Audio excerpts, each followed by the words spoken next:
ምንድነው የምናደርገው? እኔ ምን አቅላለሁ? አይ ምን አቅላለሁ ትለኛለህ እንዴ ተንቹ? እና ምን ልበል? ይሄ ነገር እኮ የጋራ ጉዳያችን ነው አይደለ? ሲጀመር አንተ ጀዝባውን የምንሸውደው መስሎ ነበር አይደል? እኔ እኮ እንድንሸውደው አይደለም እንሂድ ያልኩ። እና ታዲያ ምናልባት ከሸጠልን ምናምን ብዬ እኮ ነው። እሱ ደግሞ ገገም እኮ በቃ ይህን ነገር መፍታት ነው የሚሻለው። በፍጹም አልፋታም። ለምን? ይሄ ነገር ለባለቤቶቹ መመለስ አለበት። ጆሮ የቻልነውን ያክል እኮ ሞክረናል። በቃ አልተሳካም። ሌላ ሀሳብ አለ። አሁን ላይ እኔ ምንም ብትለኝ አልሰማም። ተንቹ ጆሮ በፈጠረት ነው። እሺ ቢያንስ ሀሳቤን ስማኛ። ምንም አልሰማም። ለምን? ይኸውልህ ጆሮ እኛ መኖር ጀምረናል። በዚህ ሰዓት ደግሞ ጠላቶቻችንን መቀነስ ነው እንጂ ማብዛት የለብንም። ሀሳቤን አልሰማኝም እኮ። ይኸውልህ ጆሮ የተሻሉ ሀሳብ ጀዝባውን አናግሮ ወርቁን በፒስ መግዛት ነበር፣ ግን ደግሞ እሱም አልተቻለም። ይህ አልተሳካም ማለት ደግሞ ሌላ መንገድ የለም ማለት አይደለም። መላእክት አይደለም፣ ተሳሳትኩ። መሳሳቴን ደግሞ አምኜ ይቅርታ ጠየቅኩ እና ከዚህ በላይ ምን ልሆንልሽ? ልሰቀልልሽ? ሀንዬ ዛሬ ሰውዬሽ ጤነኛል። ቁጭ በይ እናቴ። ለምንድን ነው የምትቀመጪው? ሂጂ እንጂ። መንገዱ ከጠፋሽ ደግሞ እኔ ያሳይሻለሁ።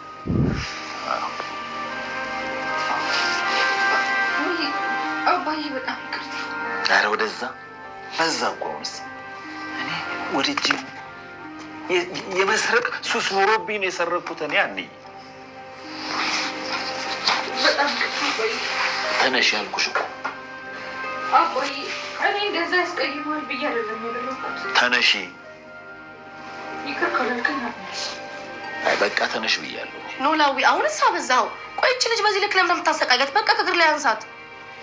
እጭ ኖላዊ የራሰ እናንተ ልጆች በጠዋቱ ቤት የመጣችሁት ልጄን ፊት ለፊት ልትሰድቡልኝ ነው እንዴ?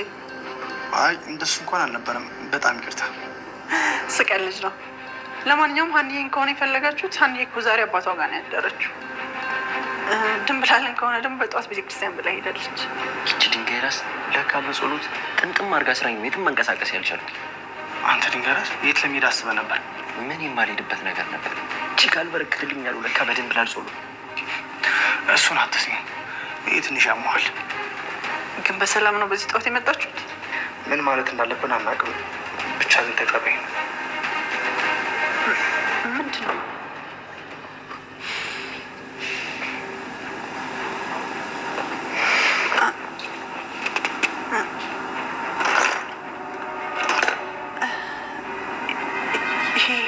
የኒውዮርክ ነው። ምንም ሳትይ ብትቀበይ ደስ ይለናል። ስለዚህ አርፈሽ ስራሽን ስሪ። በእርግጥ ትክክል ነሽ። መጀመሪያ የገባሁት ስራ ሰርቼ ቤተሰቦቼን ላግዝ ነበር። አሁን ላይ ግን አንቺን ለመጠበቅ ነው እዛ ያለሁት። እኔ ምንም አይነት ጥበቃ አያስፈልገኝም። እንዲያውም እንደነገርኩሽ አንቺ ከዛ ብትወጪ ነበር ነፃነት የሚሰማኝ። እሺ ቢያንስ ለምንድን ነው በሉሊት ፊት ዝቅ ብለሽ ለመታየት የምትሞክሪው? ምክንያቱም ሉሊት ክፉ ነች። የኔን ዝቅ ማለት ትፈልገዋለች። እና እሷ ስለፈለገች ነው ዝቅ እያልሽ ያለሽው? ጊዜ እስከሚያልፍ ድረስ ዝቅ ማለት ያስፈላጊ ነው።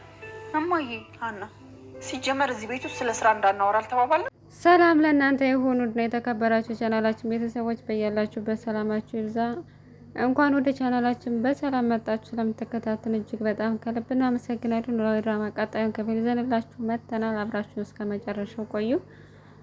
ሉሊት በስከ መጨረሻም እንግዲህ ያለቀላት መስሎን ነበር። እኔ ራሱ ከባለፈው ክፍል እንደገመትኩት ወይ አቶ መዘክር አሊያም ደግሞ 15%ቱን ድርሻ የሰጣት ነው ውክልና የሰጣት ሰውዬ የመጣና ከዛ በጣም ስለደነገጠች እና በእርግጥ ያቀማመጧ እግሯን ጠረጴዛ ላይ ዘርግታ ስለተቀመጠች በጣም ካደነጋገጠ የተነሳ አቶ መዘክር ወይም ደግሞ አቶ መስፍን የመጣ መስሎኝ ነበር፣ ግን አይደለም ማለት ነው። ከዚህ በፊት የምታውቀው አንድ ነጭ እንግሊዘኛ ተናጋሪ ጓደኛዋን የመጣው እሱም እንግዲህ መጥቶ ሰላም አላት። ከዛም ውበቷን እያደነቀ ነበር። እሷ ደግሞ እንግሊዘኛ ስለማትችል እሱ በእንግሊዘኛ ነበር ሲያወራት የነበረው እና በጣም አምሮብሻል፣ በጣም ቆንጆ ሆነሻል እያለ እያደናነቃት ነበረ። እሷም አመሰግናለሁ እና ልወጣ ስለሆነ አብረን እንውጣ ብለው ይዘው ወጣሽ ማለት ነው። እንግዲህ አቶ መዘክር ድርጅቱን እንዲሰልልለትና ድርጅቱ ምን ላይ እንዳለ እንዲያጣራ ነው ልጁን የላከው ማለት ነው።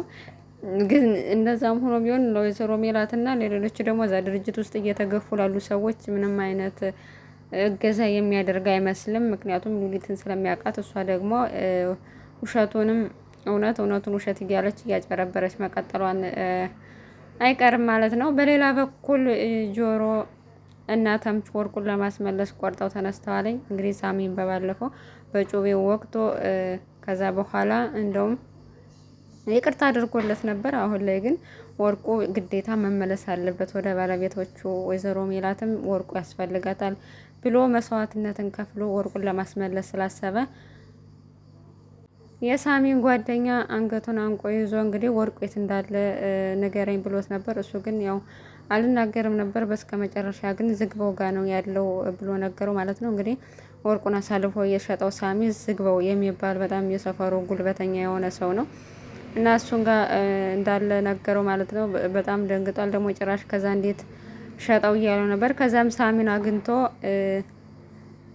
ወርቁን እንዲያስመልስለትና በድጋሚ ከሱ ጋር ሰርቆ እንዲያስመልሰው ነው የፈለገው። እሱ ግን በጭራሽ አላደረገው። ምክንያቱም ከሱ ጋር ድጋሚ እንደዛ አይነት ነገር ውስጥ መግባት አልፈልግም። ምክንያቱም ደግሞ ወርቁን ከፈለግከው ደግሞ በአራት እጥፍ ከፍለህ ነው መውሰድ የምትችለው ብሎኛል ሲለው እኔ ከፍለህ ሳይሆን ሰርቀህ መልሰ እንድታመጣልኝ ነው የምፈልገው ብሎታል ማለት ነው። እሱ ግን እንደማይችል ነግሮታለኝ። እናም የወይዘሮ ሜላትን ወርቅ ለመመለስ በጣም ብዙ ነገር እያደረጉ ነው ጆሮና ተምቹ ማለት ነው። ምክንያቱም ተምቹም ለሀና ሲል ነው፣ ጆሮም ለሀና ሲል ነው። ተምቹ ደግሞ ድንብላል የወንድሟ እዳ ስለሆነ አደራም ስላለበት ከዚህ በፊት ወንድሟ ወደ ገጠር ወደ ክፍለ ሀገር ሲሄድ የወርቁን ጉዳይ እንደኔ ተወው እኔ ያስመልሳለሁ ብሎ አደራ ቃል ስለገባ ምንም ያክል እንኳን ልጁ የሰፈር አስፈሪና ጉልበተኛ ቢሆንም እንግዲህ ሁለታቸውም ለመስራቅ ነው ሰርቀው ለማምጣት ነው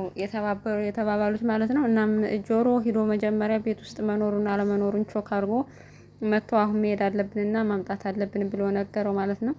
ከዛ እኔ በጣም ፈርቻለሁ፣ ምክንያቱም በጣም አስፈሪ ሰው ነው እና በህይወቴ እንደዛሬ ፈርቻ አላውቅም ብሎት ነበር። ግን ደግሞ ቆርጠው መሄድ አለባቸውና ወርቁ መመለስ አለበት ብሎ ስላሰበ ጆሮ ግን ተምቹ ግን ያው ሁላቸውም እኮ ወርቁን ረስተውታለኝ እና አሁን ላይ ስለ ወርቁ ምንም ነገር እያሉ አይደለም ሲሉ ረስተው ሳይሆን ድንብላል ላለማስጨነቅ ነው ዝም ያሉት እንጂ ወርቁን በጭራሽ ሊረሱት አይችሉም።